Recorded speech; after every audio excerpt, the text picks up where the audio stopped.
Who's got it better than us? Nobody! Robert is being chased, thrown on the run, and it is caught.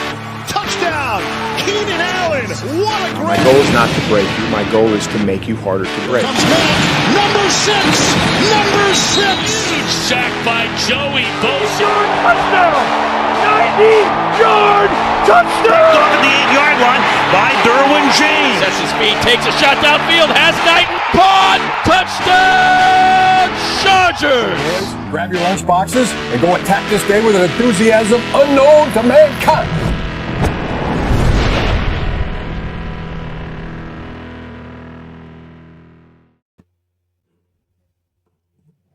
Whoa, that was a touch-up.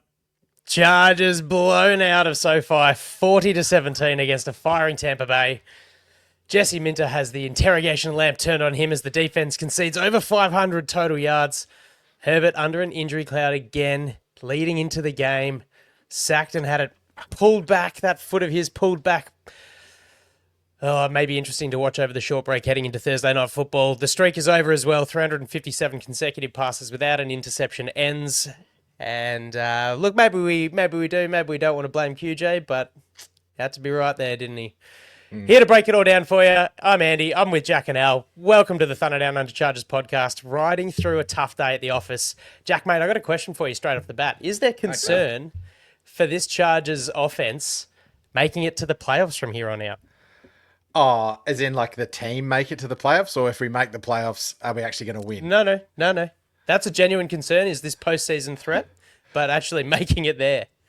I think I did the numbers and looking through X after the game. I think what you have to do is we have to lose out and we might not make it. Even if we lose to Denver, we have to beat both the Patriots and the Raiders to get in. But it also depends on whether we're the 6th or the 7th seed. So ideally we win all 3 games, but I don't know. And it's really hard to be hyperbolic, right? Because... you know, if you do log on after the game and look at the criticism, it's like, fire Greg Roman. This is not good enough. It's ridiculous. It's ridiculous. But the Arizona game was probably not as bad as this one, but some of the numbers are damning, right? Like we've got negative 0.382 average EPA per play. That's terrible. Absolutely terrible. Our third down efficiency was at 17% per CBS, and our fourth down efficiency is at 0%. Like, this ball is not moving, and you're right in saying that Minter has the microscope turned on him. But to be honest, I think the microscope is across this whole team. It just so happens that Minter let up those 500 yards, which looks pretty shitty on a score sheet. Alistair, not trying to be hyperbolic, but is it creeping into your mind that this team could be built on sandy foundations that we've kind of built up throughout the year, but now the rain's coming and we're starting to see the building settle a little bit? Maybe it is, Jack. Noting you didn't quite answer Andy's question, so we'll come back whether you actually think they'll make the playoffs or not. But I'll let you throw the heat onto me. I think there's actually a good stat that answers your question and talks about whether this is built on shaky foundations. Now, last week, I used the test of Jim Harbaugh's own words. I said, were we at our best when our best was needed against the Chiefs? This week, I'm going to go a little more lowbrow. I'm going to refer to a guy who Jim Harbaugh quoted in a press conference early this year. That's the nature boy, Ric Flair. Apparently, Jim Harbaugh's friends with him as well, which is a very strange pairing. I would not have thought they'd have much in common. But as Ric Flair would say, to be the man... Gene, you gotta beat the man. Woo! And if you think about the Chargers this year, I've done some digging, and the Chargers' record against teams that are 500 or worse, so losing teams, less than 500, losing teams, 6-0. Against teams with a record of 500 or better, 1 win, 6 losses. The only win comes against the Broncos. So, to answer your question... Can I just add, before you go there, have you looked at the defensive splits per PFF as well? Because against teams above 500, the defensive grade is 66.4, but against teams below 500, it's 89.3. So we are absolutely dominating teams that are below 500, but kind of average at best against the better teams. Just to add some more numbers in. I think that point speaks to a deeper problem with the NFL. That is there really anything such thing as an elite defense in the modern NFL? Listeners, tell us what you think. But the number of times recently where the number 1 scoring defense or the number 2 scoring defense gets to the playoffs and still has 35 points put on them tells me, can you really build your team around a number 1 scoring defense in 2024? But yes, I think the numbers suggest it is a little bit shaky. It is a great thing we're betting the bad teams, but clearly we're not quite good enough at the present day to beat the good or better teams.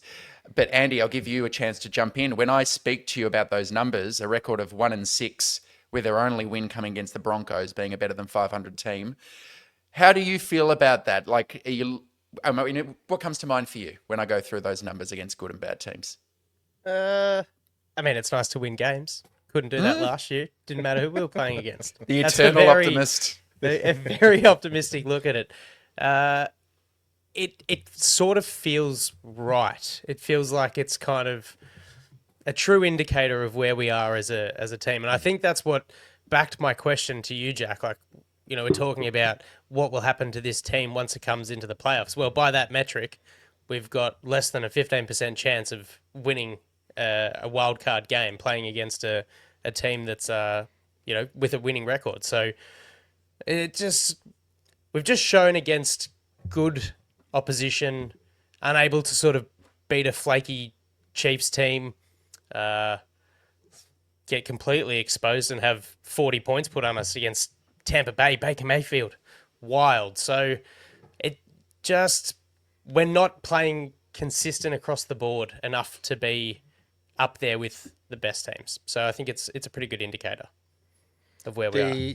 Yeah, the team is not built in Harbaugh's image just yet. I think I remember saying when I was doing my win totals that Harbaugh's going to be worth 3, maybe 4 wins just as a coach. And I reckon that's maybe where we're at, because if you take those away, then kind of we're a sub 500 team.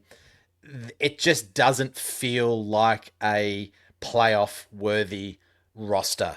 It's just too battered. It's just a little bit, I don't want to say soft, because soft is being harsh on the players. They go out there and play their hearts out. I just don't think the physicality is there. Mind you, we've never had this tactician at the helm in terms of we got to just beat the players or the teams in front of us. It's a long season. You never know what'll happen if you get your name at the dance. You're in there. You just don't know. So, but the injury to Herbert is clear, and he looks frustrated. The team looks frustrated. So I just don't know where we go, Alistair. I don't know what the offense does now, because it's really bad. Well, let me jump on something you said. Talk to me about this tactician at the helm, because I've been waiting all season for this. All season, I've been saying, hey, listeners, someone listen to me. He's doing stuff that's against the math, but we keep winning, so who cares? What did you think about this week's one? Listeners, what I'm talking about is the cowardly punt. So I'll set the scene very quickly. It's the second quarter. Tahib still has an interception. We get the ball. We go on a 3-play touchdown drive, 17-10. Rashad White fumbles the ball. Bosa picks it up. We've got the ball again. Okay, let's put our foot on the pedal. Let's go. We go 3 downs. We end up in a 4th and 6 situation from the Bucs 42. So your choices there are J.K. Scott punts. You send Cam Dicker out from what would really be a 59-yard field goal, or you go for the 4th and 6.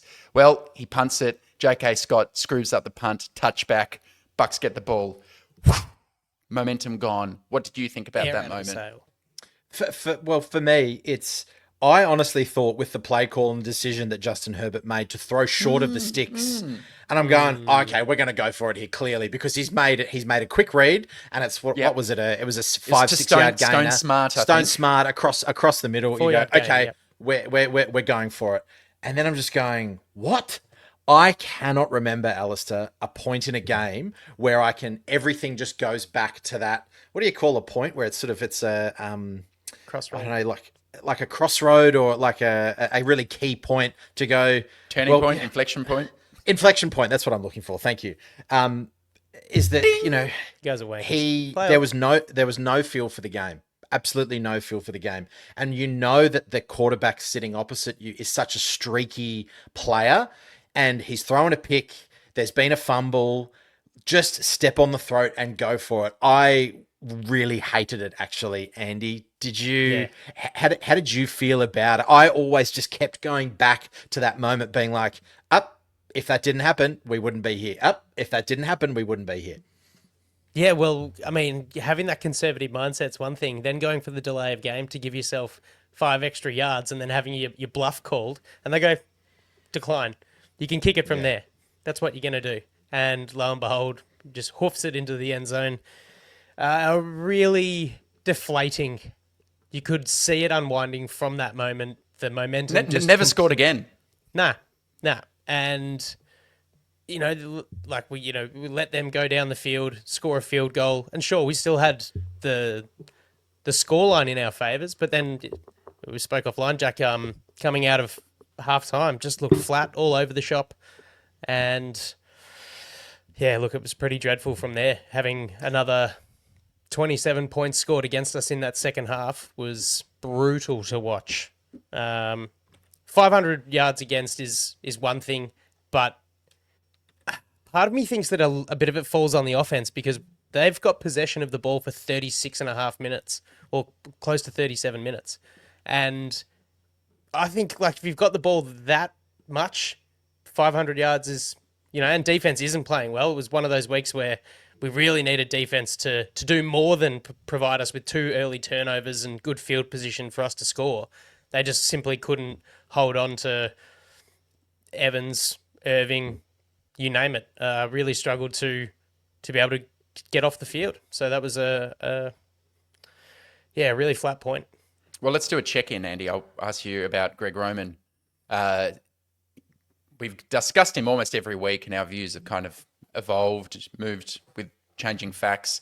Talk to me a bit about this game, how you thought Greg Roman went against Todd Bowles and the various challenges he presents as a defensive coordinator. Yeah, so he's going to mix it up on the back end with a very injury-depleted secondary, mind you. Mix it up with, making Herbert make the decision. So showing a lot of cover zero, and just he sent the house. We know Todd Bowles likes to blitz. Did he ever? Created so much pressure with those big boys up the middle. So Herbert was under the pump early.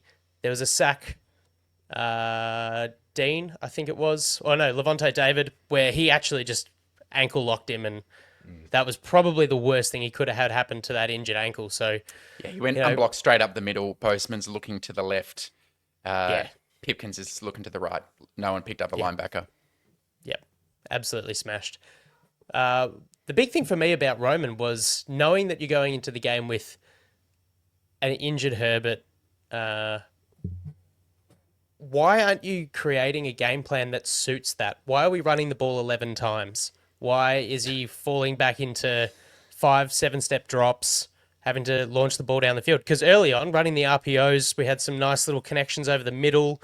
It felt like a little bit more of a multi-tiered offense, but that just sort of fell apart, and the pressure got to Herbert big time. O-line was getting smashed, and turnover, injured, packed in the running game completely. So there was just, once they sent the blitz, they knew they were close to getting home. Like, play action's great, right? Because especially early in the game where the defense is going, they could run. But then very quickly you realize, there is no running game with the Chargers. Absolutely none. So whatever Herbert's doing when there's a ball snap, who gives a shit? Just get to him, send the house. And we've always said the Achilles heel of this team is they cannot pick up the blitz. You send it. Eventually, Justin Herbert gets a little tense. And it was very, very Phillip Rivers-esque. That lobbed ball off a back foot to go, and I'm going, I haven't seen that all this year. When was the last time you saw Justin Herbert sky a ball like that? And, you said QJ could have done a bit more. He possibly could have. But, to have his first interception in however many games, he's now top 5 players of having these snaps where he hasn't thrown interception, was just icing on a cake of a terrible, terrible Roman planned and executed offense. Alistair, I said it to you before, you didn't ask me. Where does the offense go? Because we know that the running backs are not going to get targeted. We know the offensive line doesn't have the skill or the power to run the ball. What do we do? Because I don't know. I really don't know. I think the answer is there's not many places for them to go if Herbert's going to be hobbled on his ankle. I really think that is severely limiting. If Herbert was able to move around a little more than he was on the weekend, it opens up a lot of elements of the playbook, whether it's rollouts and then Ladd McConkey being back and having that RPO option, the scramble ability that Herbert was starting to do a few weeks ago. You could see potentially the vision of this getting back to being a top 16 offense by the end of the year rather than top, bottom 10 or bottom 12. Right now, I don't know. I really don't know. I tell you, they could just try and reclaim this identity that they've lost, which is, hey, we like using jumbo packages. We like using unbalanced formations. Let's actually run the football with Gus Edwards, and hopefully J.K. Dobbins is back soon, because I suspect that'll make quite a difference with him back in the lineup. Otherwise, I don't know. That's why they pay Greg Roman the big bucks. Here's what I think is the most damning comparison, right, guys? And I thought it was apt. Justin Herbert was blitzed the second most in his entire career on the weekend. It was 63.9% of dropbacks. Particularly in the second half, every passing down was a blitz. The most he's ever faced was last year. You might remember week 3, Minnesota. The Vikings? Yeah, I was going to say the Vikings. Yeah. Brian Flores sent on 85.7% of dropbacks. But here's what a good OC does. You might remember Kellen Moore's game plan in that game. Herbert against the blitz. There were 40 attempts. He went 34 of 40, 317 yards, 3 touchdowns. Against the blitz this week, Greg Roman spoke all week about how Todd Bowles likes to blitz. He spoke about it in the press conference. Herbert against the blitz, 12 of 20, 98 yards, interception. Terrible. So let me throw it to Andy. You take it. Greg Roman, where are you on him? Let's have a quick little discussion. If this offense does not improve materially to finish the season, would you fire him? Would I fire him or would the team fire him? No, you. I don't think I would. I call it stupid. He does enough little things here and there to indicate to me that he's not as bad as what we're putting out. There's been injuries. There's been missing players. Herbert's obviously injured. Mm-hmm. So I think with an improved, possibly interior offensive line, maybe a tight end one, or got the new strip down the bottom. Very good, Jack. We've got a better chance to improve next year under Greg Roman. So it's another year with Herbert in the fold with him. All of those sort of things. I don't want a fifth OC in as many in 6 years. So let's try and get a little bit of continuity, build upon what we have. We did discuss that, Roman wasn't going to be built in a day. So look, let's let it breathe for another year. It is very flattening though, because scoring 21.9 points per game with Justin Herbert as your quarterback is not acceptable. So no, it's got to improve. It's not. And I shared with some of the guys offline, and I actually did a little quick Twitter post today that when Roman is high flying and it's a Roman offense, the only real metrics we've got a lot of metrics to look at. I actually looked at where the targets are distributed. In his 2019 to 2022 stint in Baltimore, he is top of the NFL for targeting tight ends. I think the split was something around in the 2022 season, which was his last season with Baltimore. It was about 44, and the rest, 44 to the wide receivers percent, 44 to the tight ends, and the rest to the running backs. So we know that Roman's not going to target the running backs. We've said that previously, but currently from what I could find from the data online at the moment, he's only targeting his tight ends around 23, 24% of the time. So it's less than than half. So when I said at the start, this isn't a team that looks like a Harbaugh team, it's also not an offense that physically at the positions where Roman needs quality, it's just not there. So don't be surprised if we go tight end very, very early in the 2025 draft.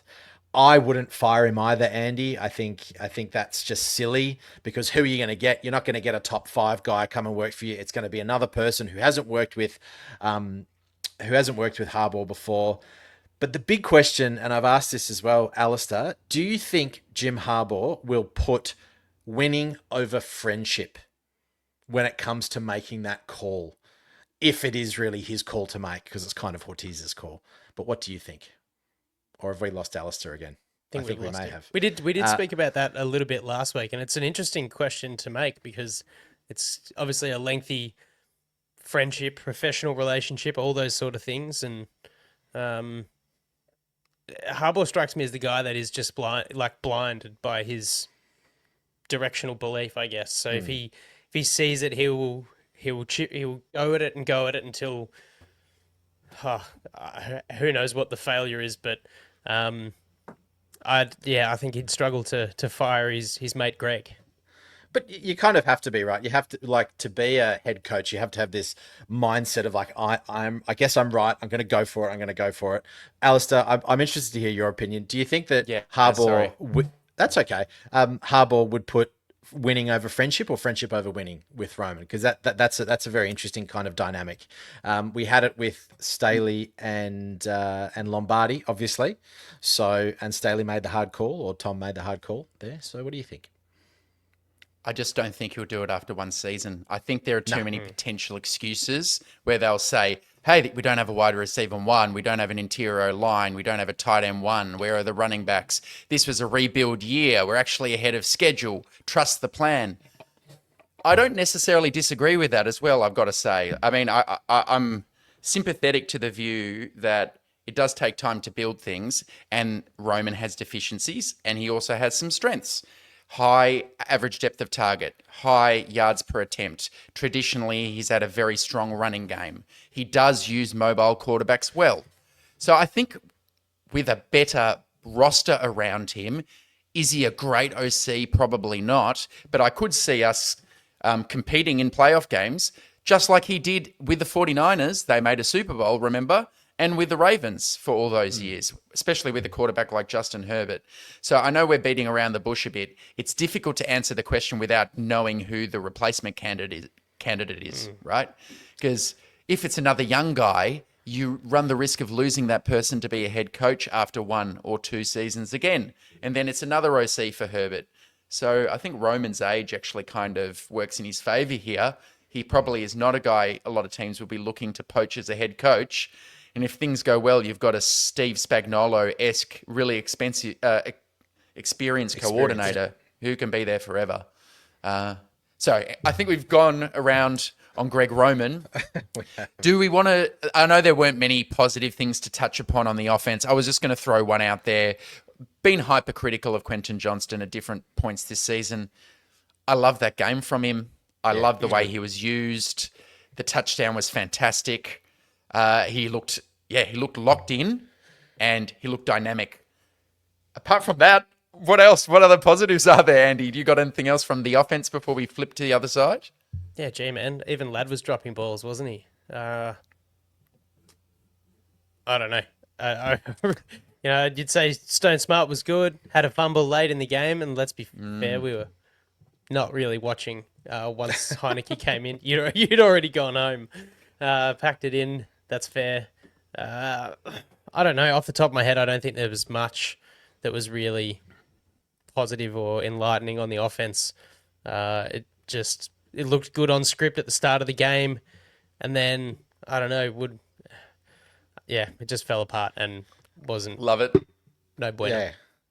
For me, some positives. Rayshon Slater continues to be really good watching the line. Just really quickly, I watched it after the broadcast a couple of hours later. I didn't get to the coach's film. Really good to see that they're now putting Solia in because Pipkins is just not taking that spot. So they're actually Solia had 23 snaps. Pipkins had 39. So that was a little lower for Solia last week. But it's clear that they might want to work Solia in maybe down the stretch, and maybe we have to sort of think about life without Trey Pipkins in the near future. And Joe Alt continues to be solid. He's leading the Pro Bowl votes, I think. Rayshawn Slater's not getting the love that he deserves, I think. But Joe Alt's a rookie, and rookies get a lot of airtime. So bar that, not much else. And DJ Chark played some snaps, got 9 snaps this week. So hooray 9 for that. Awesome. Yeah, I think I saw Chenault in one run blocking snap, and it was not great. It was on the false side. They used him before they went to Chark, so that said something. They were using him in motion. He was at least getting snaps before DJ Chark got snaps late in the game. Chark has 2 catches in junk time. No idea what to make of it. All right, let's flip it. Let's have a quick chat about the defense. Obviously, the worst performance of the season in many respects. You can pull out numbers for days on, yardage allowed, deep completions allowed, explosive plays allowed, all things we haven't really seen from this defense before. Yeah. The one that stood out to me, you can't just have 5 total pressures on the quarterback for an entire game. Diagnose that for me, Jack. What is that telling you about? Don't forget, people were saying this is going to be the best edge group in the entire NFL. You've got Bosa, Mac, Tooley, and Bud Dupree. So what's that say about them? The Bucs offensive line are no slouches. It just seemed to me that Evans was getting off. He was finding holes in the zone. Who was that other player that got this McMillan guy who's fast as well? And you know what? You know that one of Baker Mayfield's drivers, there's a bit of a golf analogy, the thing that he goes to the most is quick hitters. He loves to get the ball out of his hand really, really quickly. And in that second half, he goes, 8 for 8, 200-something yards, 3 touchdowns or whatever it was. He was just on fire. And it looks like he knew what he saw in front of him. And the edge group just didn't really get there. Mac was close a couple of times. Bosa's lumbering. Pooner and Tart, I thought, held up relatively well. But again, it just, after half time, it just seemed the whole team just looked like they had the air taken out of them. And so I wonder how much of an impact Cam Hart's injury possibly had. That's really grasping at straws there, but it was a pretty severe concussion. And Cam Hart seems to be a guy that the defense relies on, is kind of a heart and soul guy, along with Steele as this rookie. What say you, Andy? Jack, could it be someone else, Andy? Could it be as simple as Denzel Perryman's been out of this lineup a few weeks? Team's not looking the same as when he was out there. For sure. A big thing of Jesse Minter's defense is the coverage relies a lot on pass rush and getting pressure home. And not being able to do that, like you said, Jack, allowed Mike Evans to find holes. And when the first sort of line of coverage was beaten, he's too big for Taheeb Steele and Elijah Molden and Christian Fulton. He's just a big guy. And we got flat out gassed by Liam Cohen and Baker Mayfield. So Perryman continues to be a really big out for this defensive unit. And look, to think that Cam Hart or Taheeb Steele are the factors, them having an off game or, being out of the game for half of it is a bit of a reach for me. I just think we were out-coached and outplayed and ground down to the bone for being on the field that long. Yeah, because I thought the effort was still mostly there. I thought it really was offensive scheming, doing a good job taking advantage of defensive tendencies. Yeah. But Perryman's not generating pressure on the quarterback, though. He's more of a run defender. So, not having Denzel Perryman there, fair enough, maybe stopping Bucky Irving and White. But Bucky Irving, in and of himself, he's kind of a bit of a slippery kind of back. So I don't know. I just Henley like had Mike a pretty Evans. off game as well. Yeah. But I mean, Mike Evans, 159 yards. How do you stop him when he's on song? What is the guy? 6'6", probably 105 kilos. You can't put Derwin on him because he's far too athletic for Derwin and fast. You put Fulton on him. Fulton's too small. The guy's a beast, man. And I don't care what you say. That guy deserves to be in the Hall of Fame. He's unbelievable. We had this debate offline anyway. He's the Hall of Very Good. He's very That's unbelievable.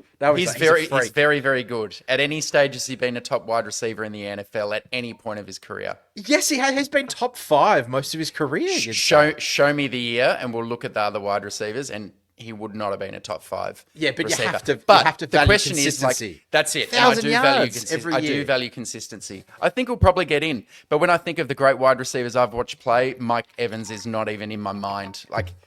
But he killed us, so good on him. Very good player. Don't get me wrong. I'm sounding too disrespectful. Very good. He's in my mind. But it's become one of those cliches with him. Oh, first ballot Hall of Fame. Oh, Mike Evans, 1,000 yards every year. It's just some players are lucky. They suddenly get this epithet attached to them wherever they go. And, well, has a few more 159-yard games with a couple of TDs, and he won't be doing his chances any harm whatsoever. Anyway, Jack must have played with him in Madden as well. So, quick. Sorry, I got to stop using that one.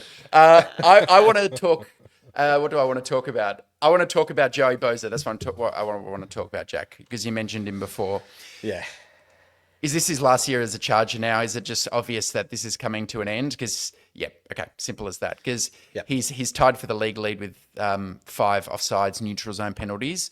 I can't watch him do this anymore. Yeah, I think his body's cooked as well. I just think the mental load that it must be taking him, and you just see he starts every preseason being really happy, like my body's never felt better, and then in a preseason game he's like, oh, I think I felt something in my groin, and he's out for 6 weeks. So whether he finds a team and plays as that sort of like a sort of a Bud Dupree type signing somewhere, and he comes in and on a pitch count, essentially. It's unfortunate because, he goes down as a great Charger, one of the best in terms of edge players. But yeah, and I don't know if Khalil Mack goes around again. He's been solid enough that I'd love to have him. But then one more year on, this edge group is kind of going, well, who's going to take the mantle? So I'm not too sure. Can the Chargers currently afford for both Bosa and Mack to not be with the team next year? Is Tooley the number one guy? Is he capable of being It would make them draft one for sure. Yeah. They'd have to really hit it or attack free agency, and I don't see much point in that if you can re-sign the guy you've already got. When you say afford, Andy, do you mean like by play or by physical cash? Oh, like by play. Oh, by play. We're going to have a huge cap number next year, but yeah, like I tend to agree with Al. You kind of have to hit edge in the first 2, maybe even the first round if you're picking in the 20s. So it's like that is an expense that I don't think the Chargers want to have to afford in that regard for building a stronger offense around Justin Herbert. You kind of hope that if they do walk, then the defense doesn't sort of regress, because it possibly could. And do you sacrifice the defense regressing to improve the offense with Greg Roman? Poor, big call. But then again, you look at Ortiz and what Ortiz has done for the defense in free agency with Tier Tart and Poona Ford. You just never know where you might pick up an edge player that comes in. Dupree, bit of a failure, I think you said a couple of weeks ago. Alistair sort of not really producing that much. We've lost him again, but that's okay. Not Bud Dupree, but Alistair. He seems to be frozen looking. Lost both of them at the moment. He's looking, for listeners, he's frozen and he's looking down his nose directly at me in sort of like some 1984 I Am Your Master type. But yeah, so who knows? I trust in Ortiz to do some chefing in the off season, Andy. Yeah, it's gonna be interesting. Just depends on what the influx or the ebb and flow of that defensive line is next year. With Poona and Tayer performing pretty well on relatively low snap counts week by week, but adding into the mix the need for a top edge receiver is takes away from a lot of the other positions that we're sort of predicting the Chargers need to attend next year. But that's that. Any further shining lights on defense? Should we get into Al's got something? Yeah, I'll just say we are seeing the Minter defense struggle a bit for the first time, and teams working us out in certain respects, whether it's using hurry up, using the quick game to take advantage of a defense that does like to play zone upwards of 90% of the time on first and second down. Sometimes missing someone like Perriman makes a difference because we play so much zone coverage on the back end with two safeties, and we want to play with light boxes against the run.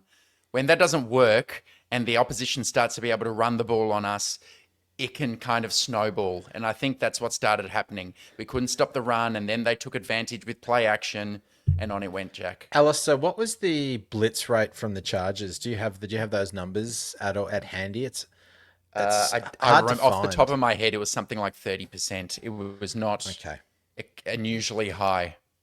Pretty standard. Not particularly exotic either. One thing to Minter's credit is that what we late in the game, pre-season, he started sending. Yeah, so like we always said since preseason that we saw some very exotic looks from Minter, and we go, I wonder when he's going to whip those out in the season. And we've seen flashes, but it has been a fairly consistent kind of showing most weeks. And I feel like if we reflect on our conversation about Roman and where the offense goes, and that's kind of all maps are leading to a dead end almost, perhaps Minter, because they've been performing so well, does have some things up his sleeve in the final weeks of the season if we need to. But when that wild card game comes around, we just start throwing some completely different things at whoever we're playing. I feel far more positive about the defense than I do the offense. Yeah, I tend to agree. They've shown a lot more than the offense has anyway. So there we go. All right, Al, over to you. Yeah, no, Award, mate. We've mentioned him. Yeah, nah. The yeah part is Justin Herbert making it all the way to 5th all-time for consecutive passes without throwing an interception. But the nah is twofold. It's the manner of the interception, Jack. As you said, 2nd and 10 from the LA 10, heaving the ball was very un-Herbert-like, somewhat Rivers-like, at least the later years of his career. So that was the nah. Also, he now finishes with 357 attempts, which is one fewer attempt than Tom Brady's 358 with the Pats. And some people out there will know that I've got a sick pathological disdain for Tom Brady. So just for Tom Brady to appear twice on the list above Herbert, once as a Buck, once as a Patriot, geez, Justin, just damn it. Yeah, nah. Fair enough. You had your pick. Like, I think for me, it's one of the harder weeks to do the nah, yeah, because most of the plays were better early on before it all went to shit. But look, I just picked up a bit of a random one. Junior Colson, he's had a pretty rough go of it for his rookie season. He was responsible for the Rashad White touchdown, but had some decent moments in run defense, 4 tackles, and was responsible for a stop on 17.6%. So one little positive out of a quagmire of woe for the defense this week. So good things for Colson ahead. All right. Well, this week's Teachable Moment, it's a short one, and so which you will like, both of you. It's brought to you by volcanoes.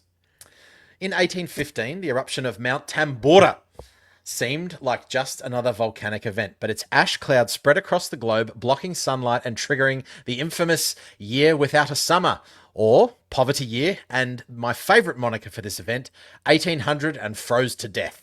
Crops failed, temperatures dropped, and societies felt the ripple effect of a single collapse.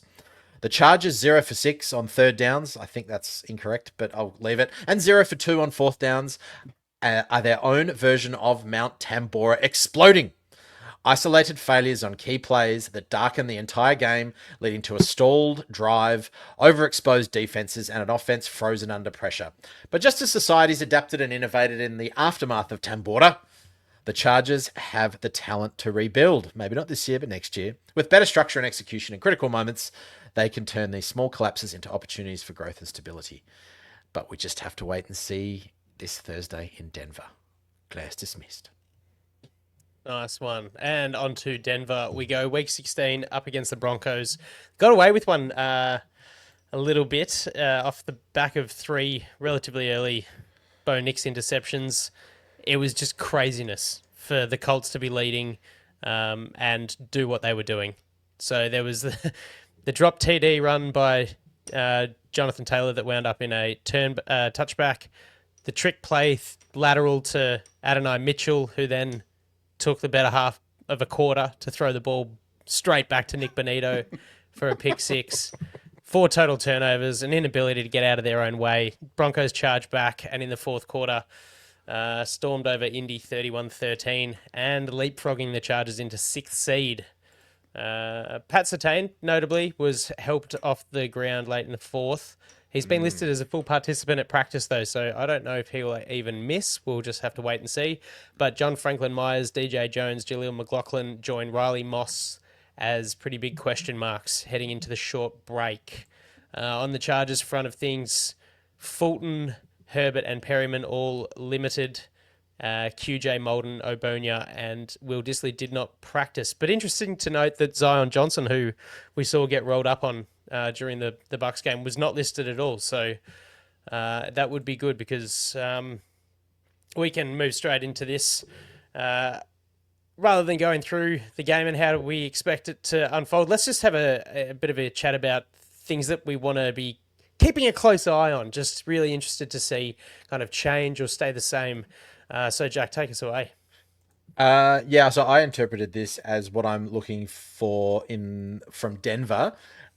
So there's a bit of a myth around that Bo Nix is this, and the Peyton offense is this short game, and then he gets the ball out of his hand really, really quickly. And he's dropping back 30, 35, 40 times a game, fair enough. But for those who are interested in numbers, his average depth of target this year's 8.3. So that's not small at all. And his big time throw rate has gradually increased pretty much, sort of by a couple of percentage points per week. So yes, the Peyton offense will have a short game involved in it. But I tell you what, Bo Nix has been uncorking it a little bit. And if we don't get our back end sorted, Peyton and Nix will take advantage of that. So I'm really looking at Bo Nix to see what type of Bo Nix we're going to get.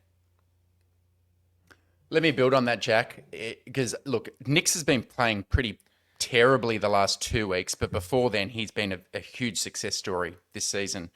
I want to see from this team in response to what just happened, how the cornerbacks go defending proper X receivers. Because I think we now have a trend. T. Higgins had 148 yards against us. Drake London had 86 yards. Mike Evans now 159 yards, 2 touchdowns. Cam Sutton, he's that same kind of... Cortland Sutton. He's that same style of wide receiver. Big guy. And when we played them earlier in the year, he had the 53 yards and a touchdown. I feel like we're getting exploited on dig routes. So they're using someone to clear out the slot and then they're sending the outside X on the digs, taking advantage of quarters coverage, cover 6. And I'm watching this team. Who's going to step up? Cam Hart's unlikely to play, right? So it's got to be Fulton, or it's got to be Leonard, or it's got to be Tahib Still, whoever's on the field. That's something I want to see from this team. Maybe. Thanks for bringing up Cam Hart. Obviously suffered second concussion in about 4 weeks, so that one looked pretty nasty. I am of opinion that he sits the rest of the year because that stuff's pretty serious. He did not practice either. But yeah, it's going to be interesting to see how the defense covers. I'm looking straight at Greg Roman again this week. If Zion's good to go, I would like to see Solier in for Pipkins at right guard. And I just want to see how, if Herbert is further injured than he was coming into this week, how Roman crafts the offense around him against the number 1 defense in the league. And it's going to be really difficult because without a run game, it's just going to be drop back and like another 30 or 40 dropbacks. But and Andy, in that Colts find game, a way, brother. You saw just how much Anthony Richardson's legs was key to them actually being able to move the ball. The Broncos have had a great run defense. The Colts with Taylor, it's that threat RPO, it really worked. And while Herbert's hobbled, man, if you end up getting in a drop-back passing game, as you've just said, Vance Joseph is the same school as Todd Bowles. Blitz, blitz, blitz, baby. It's going to be it's going to be trouble. Yeah. Result prediction, fellas, before we move on to the NFL headlines. Look. Yeah, I would love to say that I think we're going to get this one done, but I'm looking at like a 20-13 kind of loss here. And I just don't know how we can manufacture an offense that's potent enough to score against Vance Joseph's defense, man. No. When you hire Jim Harbaugh and put in a performance like that, you don't put in a second bad one. Not with this team, not with these leaders on the field. I have faith, especially watching how terrible the Broncos offense was against the Colts. Nick's threw 3 picks. He didn't know what he was doing. And against us, the Broncos had 0 points to three-quarter time, it will be recalled, and Nick's was all at sea. Trust Jesse Minter. Athea, I'm on your side this week, brother! Chargers are going to win 28-21. I have no idea where those 28 points are coming from unless Dick is kicking like 13 field goals. Stone smart. 120 yards, 2 tutties. Yeah, or Lad McConkey has another big game and goes from there. I am on the side of Andy. I'm going to go, it's going to be a close one, 2017 loss to Denver. I just don't know where the points are coming from because, as you alluded to, Alistair, the Broncos have a wonderful run defense. Oh, what are we? Well, we're running the ball for 30 yards a game. Sweet. Herbert, I'm worried for your life. Please don't get injured. Win out, make the wild card, go from there. Jack's cried all the tears he can. And that's Sean Payton. Sean Payton's got a game plan up his sleeve. He's going to pull something out. He's been watching. He's seen something on tape, Jack. It's a revenge game for Sean Payton. Last time he was in SoFi, sitting there, he was like, I'm going to be the coach of this team. No, you weren't. Fuckhead. All right, around the NFL.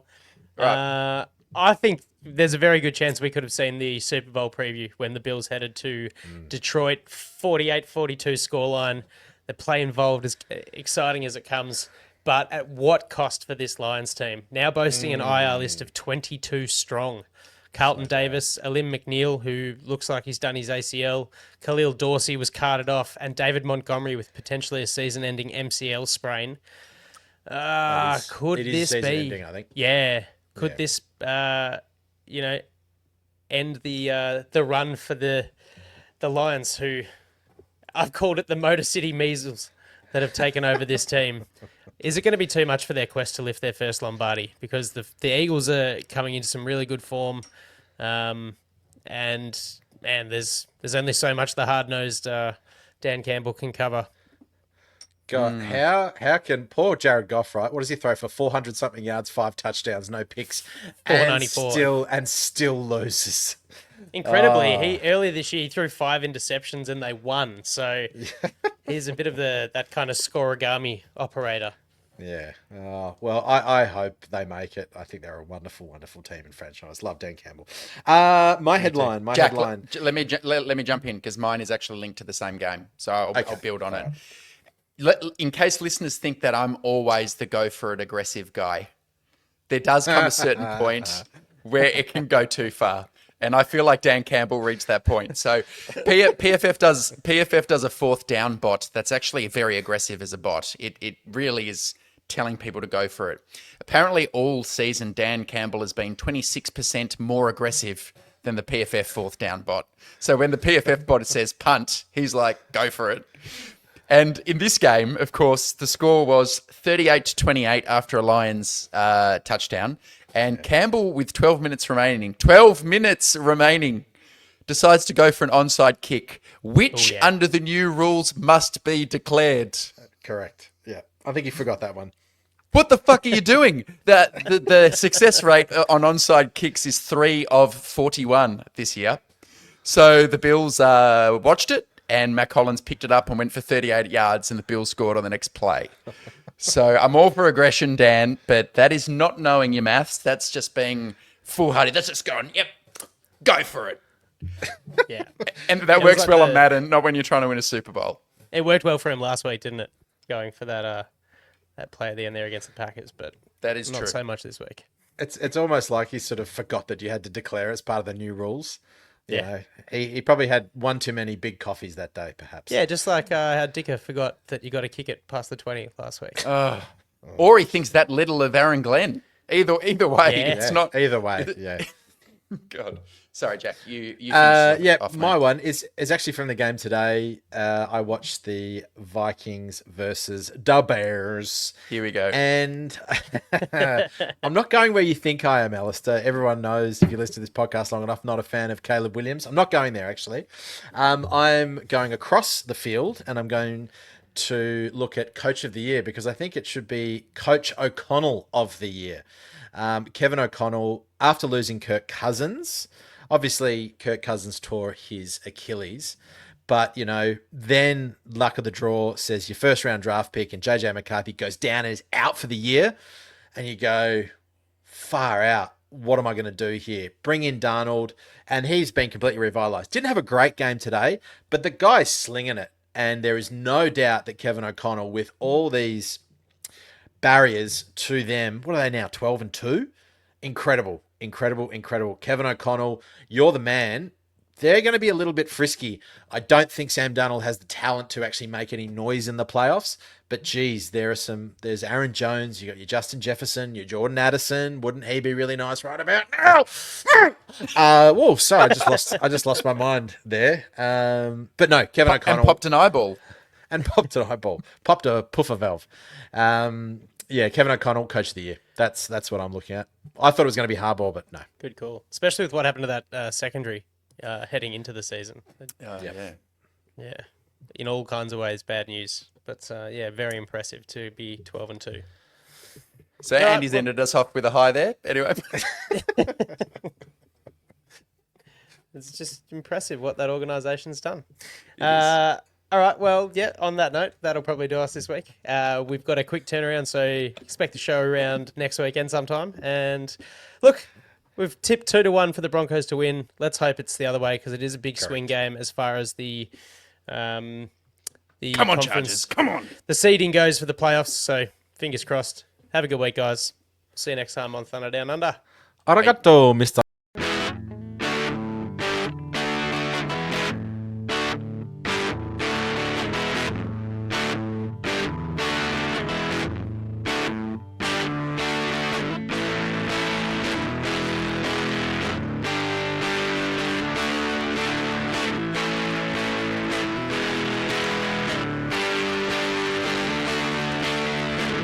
Backpedals looking, firing. He's got Floyd turning. Got it. Zigzag. 10, 5, high step. Touchdown!